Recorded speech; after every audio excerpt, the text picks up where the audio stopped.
podcasts of the week. This is Barron's Streetwise, Jack Howe, one of my favorites. I think he's funny and very insightful. And he interviews Dan Aarons, who, as it turns out, is the portfolio manager for YOLO, the ETF that I just talked about. And as opposed to being passive and tied to an index like so many ETFs are, he's actively picking stocks within the ETF. And of course,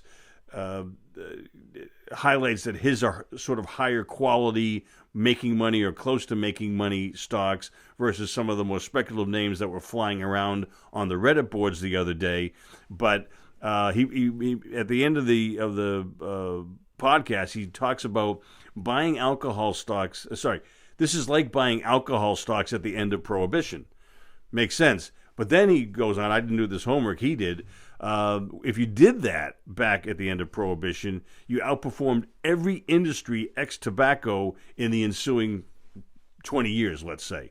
So, and it just makes sense. You have this blue water where companies can come in and operate legally in the light, and it's just a great opportunity that I think we have to take advantage of for at least the next 2-3 years. So my take is the spike this week, the Reddit-induced spike this week was extreme, and the pullbacks are going to be sharp and severe.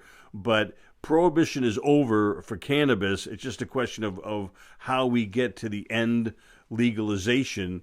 And you don't need to have all 50 states legalize it to get there. You don't need to have the federal government legalize it. But, we're on a path to the cannabis companies prospering very, very nicely as we go forward.